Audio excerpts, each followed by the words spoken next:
Zalko has no choice left. He knows, if I don't eject now, I will never get another chance. But there's a problem. The jet is spinning so violently that ejecting could snap his neck instantly. Still, he must try. With both hands, he reaches above his head, searching for the ejection handle. At 7 G-force, each of his arms feels like it weighs 100 pounds, as if someone has nailed him into the seat. But he pulls anyway, and with that single pull, time freezes. Boom! The canopy explodes away. A deafening blast tears through the darkness. In less than a second, his body and seat rocket upward, shooting into the sky. And then, emptiness. He feels himself detaching from the seat, falling down through the clouds. His mind is a storm. Fear, despair, confusion colliding all at once. He was spinning so fast, he can't even tell whether the ejection succeeded or failed. A horrifying thought strikes him. What if I'm still inside the jet? What if the rocket failed? Then suddenly, a violent tug. His head snaps upward, his body stops, and begins to sway gently. The parachute has deployed. He's alive. Below him, he sees a massive ball of fire, cutting through the night sky. That was his Nighthawk, the descent, hanging between hope and death. The sky grows quiet. The flashes of lightning fade in the distance. The smell of burning jet fuel floats in the air. Zalko breathes deeply. He knows the danger isn't over. He is still inside enemy territory. Tracking teams, soldiers, villagers, everyone will be looking for him. Then he glances up, and his heart almost stops. His parachute is bright orange. Even in the darkness, it glows like a giant signal in the sky. He mutters to himself in frustration, "Damn, now this is a beacon." There's no chance of hiding now. He quickly pulls out his survival radio. Mayday, mayday, mayday! Vega 3-1 going down! Seconds later, a reply crackles in. Magic copies your mayday. Zalko exhales heavily. At least someone knows he's alive. Below, he spots a dry creek bed, the only place he can land safely. He hits the ground hard. Pain shoots through his knees, but he forces himself up, scrambling to hide his parachute. Then he runs toward the creek. On the ground, the hunt begins. Zalko covers himself with mud. His black flight suit turns into a camouflage of brown and gray. In the darkness, he blends in perfectly. He lies in the creek bed and listens. 1 minute, 2 minutes, 5 minutes. Then, the distant rumble of truck engines, voices shouting, flashlights cutting through the night. Serbian soldiers are coming fast. Locals too. Everyone has heard. The stealth pilot is down. Zalko's heartbeat pounds in his ears. Suddenly, grass rustles near the creek edge. Footsteps. Not human, a dog. It sniffs the air, moving closer and closer toward Zalko's position.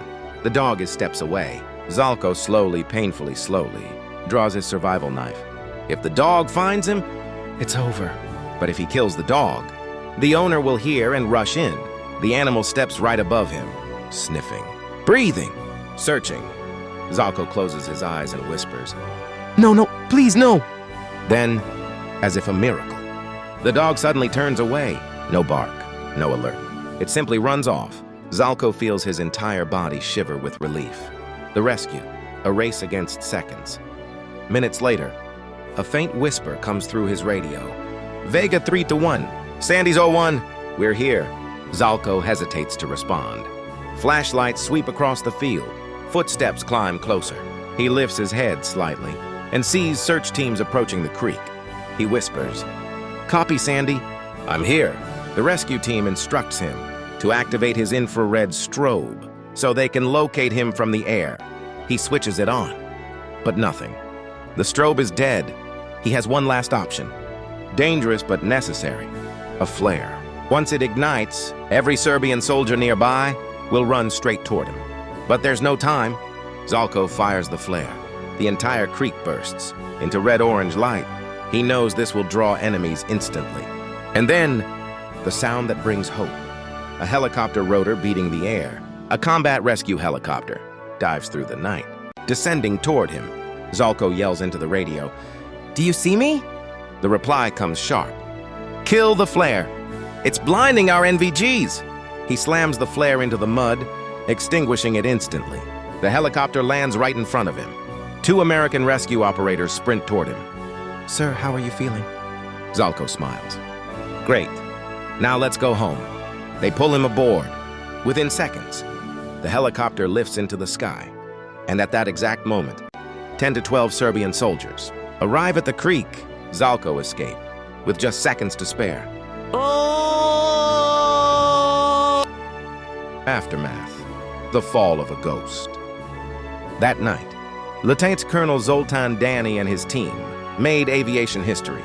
It remains the only confirmed incident in human history where a stealth aircraft was shot down in combat. Serbian forces recovered the wreckage intact and placed it in the Belgrade Aviation Museum, where visitors can still see the torn wing of Zalko's Nighthawk. For years, Zalko lived with one quiet wish: to meet the man who shot him down. In 2011, it finally happened. The two men shook hands with respect. Dani said, "When it hit, it felt very good." Zalko replied, "And when I survived, that felt even better." The second missile detonates, and the pitch-black sky erupts into a fiery red blaze. The shockwave tears through the left side of the F-117, ripping metal, wires, and panels apart like paper. Sparks, flames, and shards of glowing debris slice through the darkness. A storm of razor-sharp shrapnel whistles past the cockpit. And in that split second, Zalko knows this jet isn't surviving. A violent jolt throws him forward. The aircraft suddenly rolls hard to the right, spinning uncontrollably, dropping faster and faster. Outside, lightning flashes. Inside, the reflection of flames dances across shattered screens. The entire scene feels like staring straight into death's eyes. Zalko's head is crushed against the seat. The G-force is monstrous. His arms feel like they're being ripped off his body. He can't reach the controls. He can't breathe. His vision darkens. Inside the cockpit, the warning screams at him. "Pull up! Pull up! Pull up!" But the jet is no longer listening. The ejection, a split second between life and death. Zalko has no choice left. He knows, if I don't eject now, there will be no second chance. But the jet is spinning so violently that ejecting might snap his neck instantly. Doesn't matter. He has to try. He lifts both arms, searching for the overhead ejection handle. With 7G force, each of his arms weighs nearly 100 pounds, as if someone nailed him to the seat. But he pulls. He pulls with everything he has. And in that single pull, time freezes. Boom! The canopy blows off in a deafening explosion. Light floods in, and in less than a second, his seat rockets upward, launching him into the sky. Then suddenly, silence, weightlessness. He's falling through the clouds. A storm rages inside his head. Fear, shock, disbelief, all swirling together. He was spinning so fast that for a moment he can't tell whether the ejection even worked. What if I'm still inside the jet? What if the seat rocket failed? Then, a massive jerk. His body snaps upward. His descent slows. The parachute has deployed. He's alive. Below him, he sees a massive ball of fire streaking toward the earth. His Nighthawk, his jet, falling like a dying star. The descent, hanging between hope and death. The sky grows quiet. Lightning fades in the distance. The scent of burning jet fuel hangs in the air. Zalko takes a deep breath. He knows the danger has only begun. He's deep inside enemy territory. Tracking teams, soldiers, villagers, everyone will be hunting him. He looks down, and his heart nearly stops. His parachute is bright orange, even in darkness. It glows like a giant flare. He mutters to himself, "Damn, now this is a beacon." There's no hiding. He grabs his survival radio. "Mayday! Mayday! Mayday! Vega 3-1 going down!" Seconds later, a voice responds. Magic copies your mayday. Relief hits him like oxygen. At least someone knows he's still alive. Below, he spots a dry creek bed, a safe place to land. He hits the ground hard, pain shooting through his knees, but he doesn't stop. He gathers and hides the parachute, then sprints toward the creek. On the ground, the hunt begins. Zalko covers himself in mud, his black flight suit turning into a muddy brown, perfect to blend into the night. He lies flat inside the creek bed and listens. 1 minute, 2, 5, then the sounds begin. Truck engines, shouting voices, flashlights cutting through the darkness. Serbian soldiers are coming, and with them, local villagers. Everyone has heard. The stealth pilot is down. Zalko holds his breath. Every sound makes his heartbeat pound harder. Suddenly, grass rustles beside him. Footsteps. Not a human. A dog. The dog sniffs the air, its head turning slowly toward him. It's closing in. 1 second more and it will find him. Zalko reaches for his survival knife. Moving painfully slow, he knows. If the dog finds him, he's finished. But if he kills the dog, its handler will hear everything. The dog steps right above his back, sniffs, presses its nose close. Zalko whispers, "No, no, please, no!" And then, as if his prayer is heard, the dog freezes and quietly walks away. No bark, no growl. Nothing. Zalko's entire body trembles with relief. The rescue, a race against seconds. Minutes later, his radio crackles. Vega 3-1. Sandy's 01. We're here. He hesitates to respond. Flashlights are everywhere now, voices getting louder. He slowly replies, "Copy, Sandy. I'm here." The rescue team instructs him to activate his infrared strobe so they can see him from the air. He switches it on. Nothing. The strobe is dead. His only option now, more dangerous than anything, a flare. If he lights it, every Serbian patrol nearby will rush straight toward him, but time is gone. He fires the flare. Instantly, the creek bed glows red and orange, lighting up the entire area. Footsteps begin running toward him. At the same moment, a distant sound cuts through the night. Thump, thump, thump, thump. A combat rescue helicopter drops out of the sky. Zalko yells into the radio, "Do you see me?"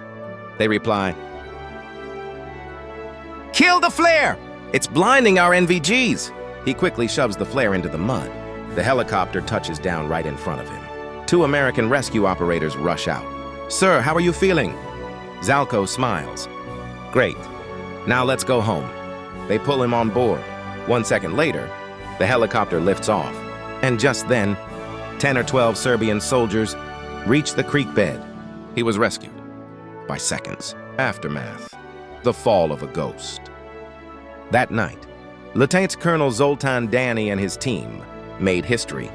The only time in human history a stealth aircraft was ever shot down in combat.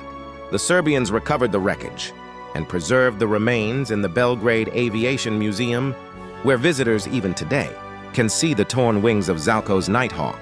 For years, Zalko had one wish: to meet the man who shot him down. In 2011, they finally met. They shook hands with mutual respect. Danny said, "When it hit, it felt very good." Zalko replied, "And when I survived, that felt even better."